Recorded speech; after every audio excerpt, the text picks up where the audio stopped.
हम इस समय मुरादाबाद में हैं और मुरादाबाद के सांसद एसटी हसन साहब, डॉक्टर एसटी हसन साहब हमारे साथ हैं। समाजवादी पार्टी से आते हैं। डॉक्टर साहब, आज चुनाव चल रहा है। आज सुबह योगी आदित्यनाथ जी ने एक इंटरव्यू दिया, उसमें उन्होंने कहा कि 80-20 का मामला है और 20% लोग चाहते हैं कि अपराधियों की सरकार बने। ये बयान ही उनकी हताशा और निराशा को दर्शाता है। उनकी समझ में आ गई है पहले चरण के चुनाव के बाद।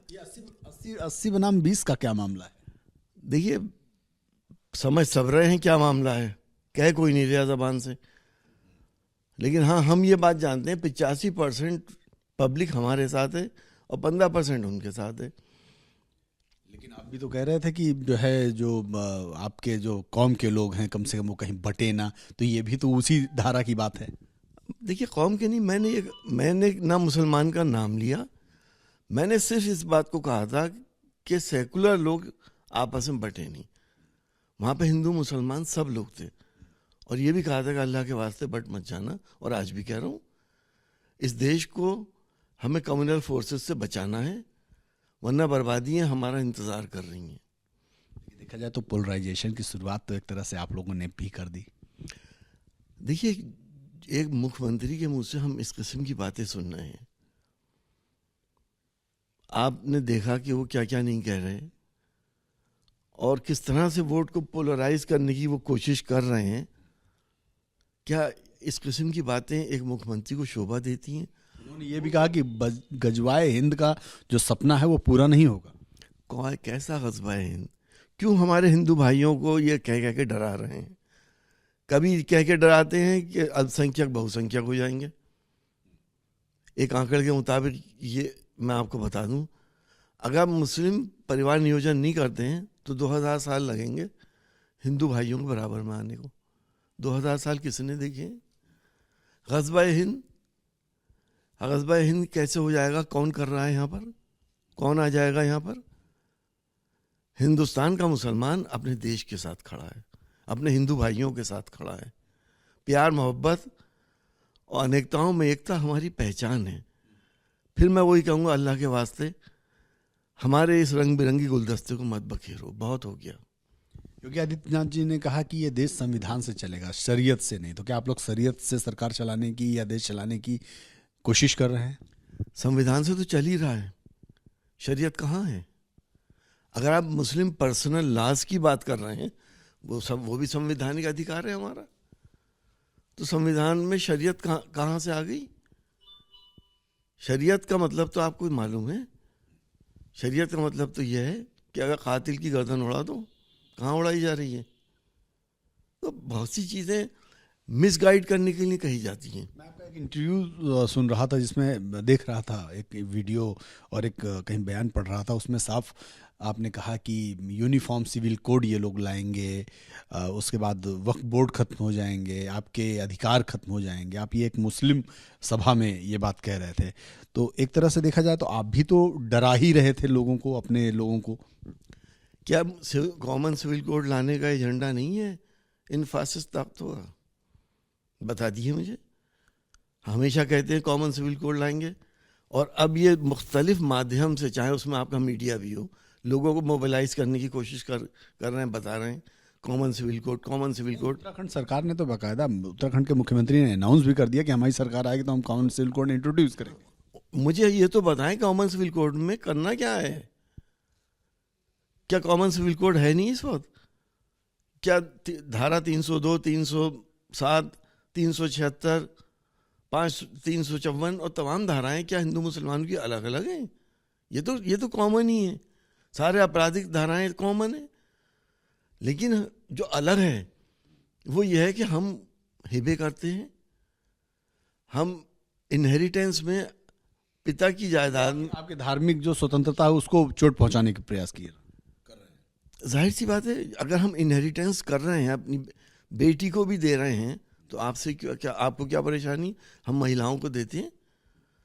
या आपने ये देखा, अगर आर्टिकल 30 और आर्टिकल 29 ख़त्म कर दिया गया तो अक़लियती इदारे सब ख़त्म हो जाएंगे, माइनॉरिटी करैक्टर सब ख़त्म हो जाएंगे। तो क्या ये कानून क्या खिलाफ नहीं है? नहीं, लेकिन अभी तो वो कानून आया ही नहीं है। मानता हूं नहीं आया, क्लियर करें अपना स्टैंड, या फिर ये कहना बंद करेंगे कॉमन सिविल कोड आना चाहिए।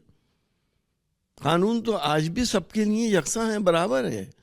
बीजेपी का तो मुख्य एजेंडा ही रहा है कि कॉमन सिविल कोड लागू होना चाहिए। बीजेपी का मुख्य एजेंडा नफरतों का है। किसी पे फर्क नहीं पड़ता कि मैं अपनी औलाद को अपनी प्रॉपर्टी में क्या दे रहा हूँ, किसी पे फर्क नहीं पड़ता। लेकिन भोले भाले हिंदू भाइयों को कम्युनलाइज करने के लिए ये काम करते हैं ये लोग। इनका तो एजेंडा ही है। किसी को फर्क नहीं पड़ता कि माइनॉरिटी कैरेक्टर के स्कूल, कॉलेजेस और यूनिवर्सिटीज चलें। अलीगढ़ मुस्लिम यूनिवर्सिटी में या जामिया मिलिया इस्लामिया में हिंदू भाई नहीं पढ़ रहे हैं क्या? एक हवा बनाते हैं, हवा बनाते हैं, नफरत फैलाना चाहते, नफरत फैलाते हैं, भोले भाले हिंदू भाइयों को बहकाते हैं, डाइवर्ट करते हैं।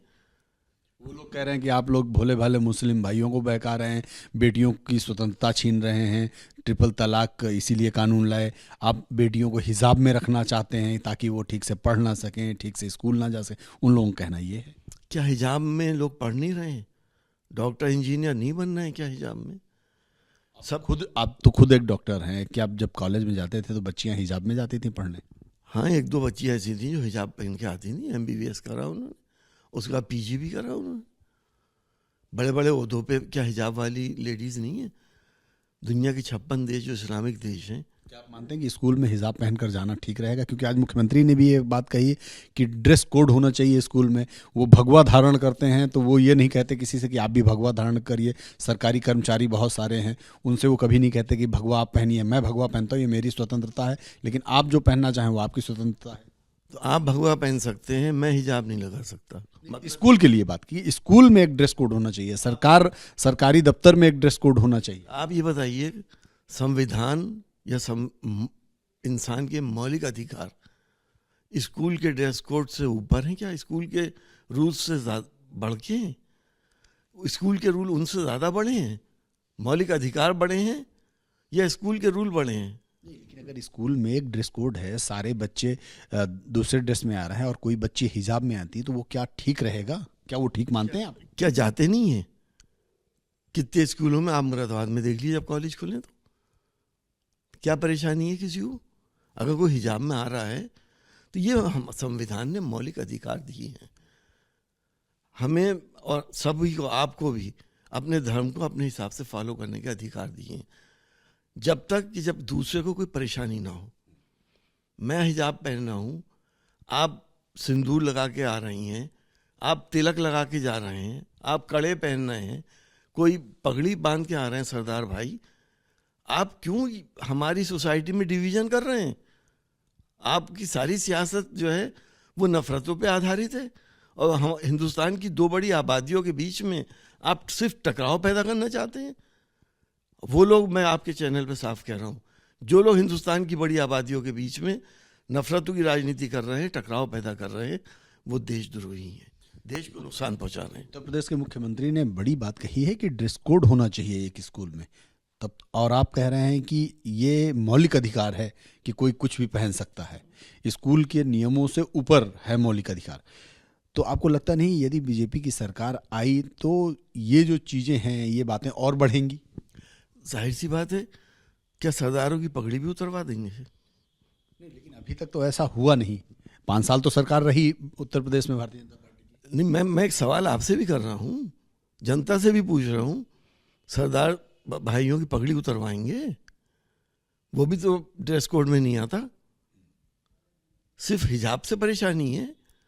जो बड़े बड़े तिलक लगा के आते हैं बच्चे, क्या उनसे मना करेंगे कि आप तिलक लगा के मत आओ, कड़े पहन के मत आओ, सिंदूर लगा के मत आओ? ये तो हर आदमी का अपना धार्मिक अधिकार है।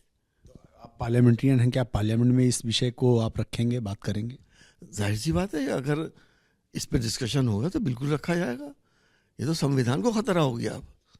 क्या मतलब आपकी जब सरकार, यदि आपकी सरकार आती है, आपकी पार्टी की सरकार आती है और अखिलेश यादव आपके मुख्यमंत्री बनते हैं, तो क्या आप लोग ऐसा कुछ प्लान करेंगे या ऐसी कोई डिमांड करेंगे या ऐसा कोई नियम बनाने की कोशिश करेंगे कि स्कूलों में जो लड़कियां हिजाब पहन के जाना चाहें उनको किसी भी हर प्रकार की कानूनी छूट मिले? जब कानून ने इस बात की इजाज़त दी तो हमें कानून बनाने की क्या ज़रूरत है? अभी तक तो कोई पाबंदी है नहीं यूपी में। यहाँ तो कोई ज़रूरत नहीं है, जो जिस तरह से जाए, किसी को कोई परेशानी नहीं है। पाबंदी तो कहीं नहीं है, लेकिन क्या है कि हर स्कूल में जैसे एक ड्रेस कोड है कि मान लीजिए कोई बच्चा ब्लू शर्ट पहन के आएगा, ब्लू पैंट पहन के आएगा, अब उस पर कोई बच्ची हिजाब पहन के आएगी तो वो स्कूल आपत्ति करता है। तो ऐसे में भी उसको कैसे आप लोग एड्रेस करेंगे? देखिए, अगर वो उस हिजाब के नीचे स्कूल की ड्रेस पहने हुए है तो आपको क्या परेशानी है? हाँ, लेकिन क्लास में अगर सारे बच्चे 40 बच्चे हैं, उसमें से 39 बच्चे ड्रेस में हैं और एक बच्ची हिजाब के नीचे ड्रेस पहने हुए, तो उसमें थोड़ा अलग नहीं दिखेगी बच्ची? देखिए, आइडियोलॉजी ड्रेस की क्या है? ताकि सब समान दिखे, यही तो आइडियोलॉजी है। गरीब और अमीर में फ़र्क ना हो, यही तो आइडियोलॉजी है।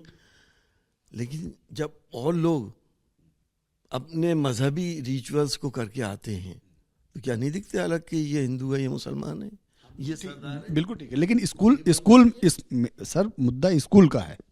स्कूल में कह रहा हूँ मैं आपसे, स्कूल में सरदार बच्चे नहीं पढ़ते क्या? हाँ, पहनते हैं सर, बढ़ते हैं, लेकिन वो एटलीस्ट ड्रेस में रहते हैं। पगड़ी तो एक अलग विषय हो गया। अच्छा, वो अलग विषय है और हिजाब अलग विषय है, क्योंकि ये मुसलमान फॉलो करते हैं। अपनी सोच बदलिए भाई। नहीं, मेरी सोच तो अलग है सर। मैं तो क्या है कि जो पॉलिटिकल बातें सामने आ रही मैं उस पर बात कर रहा हूँ। मेरा विषय नहीं है, मेरी सोच का कोई विषय नहीं। अब आपने सही कहा, पॉलिटिकल बातें। बड़ी बदनसीबी ये है कि हम विकास पे बात नहीं करते, हम रोजगार पे बात नहीं करते, हम किसान पे बात नहीं करते, हम मुल्क की तरक्की के लिए बात नहीं करते। हम किस पे बात करते हैं? हिजाब पे बात करेंगे हम, 80-20 की बात करेंगे हम, मंदिर मस्जिद की बात करेंगे हम, मस्जिद टूटेगी तो फूल बरसेंगे, हम ये बात करेंगे। हम किस जगह पे हैं? क्या हिंदू मुसलमान भाइयों ने एक साथ मिलकर इस देश को आज़ाद नहीं कराया? मुरादाबाद में एक मंदिर है जिसमें एक बेसमेंट है। 1857 में आज़ादी के मतवाले उसमें छुप गए थे। एक तरफ हिंदू भाई अपनी पूजा करते थे और एक तरफ मुसलमान भाई अपनी नमाज पढ़ते थे। ज़रा आज से कंपेयर करिए, हमारा कितना पतन हो गया, हम कितने डिग्रेड हो गए। हम तो प्यार मोहब्बत इसके लिए किसे जिम्मेदार ठहराते हैं? गंदी सियासत, बांटने वाली सियासत को मैं इसके लिए जिम्मेदार ठहराता हूँ। आज भी हिंदू मुसलमानों के बीच में बहुत प्यार मोहब्बत है। क्या इसके लिए मुलायम सिंह जी को भी जिम्मेदार मानते हैं? क्योंकि वो भी हमेशा मंचों से मुसलमानों को अपनी तरफ आकर्षित करने के लिए बहुत सारे बयान दिया करते थे। नेताजी ने कभी भी ऐसा कोई बयान नहीं दिया जिससे हिंदू भाइयों को तकलीफ हो। उन्होंने इंसाफ की बात करी। समाजवादी पार्टी सबके साथ इंसाफ करती, मुसलमान के साथ भी किया। कोई समाजवादी पार्टी मुसलमानों की पार्टी तो नहीं है, उसके नेता भी तो हिंदू हैं, लेकिन वो सबको साथ लेके चलते हैं। यही तो हमारी गंगा जमनी तहजीब है। हमें ये एहसास होता है कि हाँ, हमारी बात कहने वाला हमारा हिंदू भाई। MY फैक्टर चलेगा? देखिए, MY क्या, MYH तीनों चल रहे हैं, हिंदू भी साथ हैं हमारे। लेकिन BJP MY factor Modi Yogi factor मानता है। अब मैं ये मानता हूँ कि MY फैक्टर अब ख़त्म हो चुका है। MYH फैक्टर हो गया। MYH है, MH फैक्टर मान MH हिंदू मुस्लिम फैक्टर है, हिंदू और दोनों साथ चल रहे हैं। आपने देखा होगा पोलिंग हो रही है, तो मतलब MH फैक्टर चलेगा या MY फैक्टर चलेगा, मोदी योगी वाला? मोदी योगी वाला नहीं चलेगा, बहुत पुरानी बातें हो गई अब। MH factor. अब लोग हताश हो गए, परेशान हो गए। मैं आपको बता दूं, जब ये हिजाब का मसला आया है, कितने हिंदू भाइयों ने मुझे फ़ोन करके कहा कि सांसद जी अब बहुत हो गया, इनको सिवाय हिंदू मुसलमान के दूसरा कोई काम नहीं है। हम तो 1000 साल से रहते आए हैं इस माहौल में, एक दूसरे के दुख दर्द में शरीक होते हैं, एक दूसरे की खुशियाँ बांटते हैं। आखिर ये नफरतें कब तक? मैं डॉक्टर हूँ, मैंने अपनी ज़िंदगी में देखा है कि मरते हुए मरीजों को हिंदू भाइयों ने मुसलमान को, मुसलमान भाइयों ने हिंदू भाइयों को अपना खून दिया है। वहाँ तो ऐसा नहीं होता। एक तालाब में कोई बच्चा डूब रहा होता है गांव के, तो पूरा गांव दौड़ पड़ता है, ये नहीं पूछता कि हिंदू का डूब रहा है या मुसलमान का। हमारी रगों में प्यार मोहब्बत का खून आज भी बहता है। ये कितनी कोशिश कर लें, ये वो ठहरा हुआ पानी है, आप लाठी मारेंगे इसमें हलचल होगी, लेकिन ये फिर मिल जाएगा। हम एक दूसरे से कोई अलग नहीं कर सकता। सियासत करते रहें, जितनी चाहें कर लें, एक दिन ये नहीं पछताना पड़ेगा। एक अंतिम सवाल मुरादाबाद से, चूंकि आप सांसद हैं, मुरादाबाद की 6 सीटें हैं, 2 भारतीय जनता पार्टी के पास हैं। क्या आपको लगता है कि इस बार जो अभी जो चुनाव हो रहा है दूसरे चरण का 55 सीटों में, वैसा ही रिजल्ट रहने वाला है या समाजवादी पार्टी कुछ गेन करती नजर आएगी, क्योंकि 15 सीटें ही रह गई थी 2017 में आपके पास? देखिए, इस बार मुरादाबाद से 6 की 6 सीटें समाजवादी पार्टी जीत रही है, और इसलिए जीत रही है कि हर वर्ग का वोट मिल रहा है। जिस तरह से किसान है, गरीब है और यहाँ के कारीगर हैं, मैं हिंदू मुसलमान को नहीं बांट रहा हूँ, उसमें सब हैं, गरीब हिंदू भी हैं, मुसलमान भी हैं, सारे लोग आजिज आ चुके हैं। कोरोना का मिसमैनेजमेंट सामने है हमारे। गरीब आदमी को शमशान में लकड़ियाँ नहीं मिली, और जिस गरीब आदमी ने अपने परिजन की लाश गंगा में बहाई और जानवरों ने उसे खाया, कहीं तो आप जिम्मेदारी तय करो कि किसकी जिम्मेदारी थी ये, या हम सिर्फ बाती बनाने के लिए, अपनी पीठ थपथपाने के लिए? अगर गंगा के रेते में रामचंद्र जी की नाम की चादरें पड़ी हुई हैं उनकी कब्रों के ऊपर, वो तक खिंचवा ली कि बदनामी ना हो हमारी। और आज भी बाज नहीं आ रहे। हिजाब के मामले में इंटरनेशनली हमें क्या सुनना पड़ रहा है, टेलीग्राफ ने क्या लिखा है, गार्जियन अखबार ने क्या लिखा, इंग्लैंड की पार्लियामेंट में क्या हो रहा है। हमें दुनिया के साथ चलना है, एक साथ प्यार मोहब्बत के साथ चलना है। देश को बापू ने इसलिए नहीं अपने आदर्श दिए थे। हिसाब की बात आप कर रहे हैं तो उस पर बीजेपी के लोग भी ये बात कह रहे हैं कि दुनिया के कई देशों में हिजाब बिल्कुल बैन है, वहाँ तो कोई बात ही नहीं होती। वो यूनिफॉर्मिटी है, बैन है, लेकिन और चीज़ें भी बैन है। ये नहीं कि एक पर्टिकुलर कम्युनिटी के लोगों को बैन कर दें, बाकी को खुली छूट दे दें आप। ऐसा नहीं है और देशों में।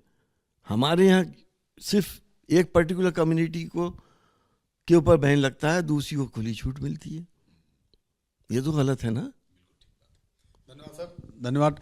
Doctor ST. हसन साहब थे, समाजवादी पार्टी के सांसद हैं, मुरादाबाद से। बहुत सारी बेबाक बातें कही उन्होंने। कहा कि प्यार मोहब्बत से रहने की जरूरत है, बंटवारे और नफरत की राजनीति बंद कीजिए। कैमरामैन मनोज त्रिपाठी के साथ नीरज पांडे, ABP न्यूज, मुरादाबाद।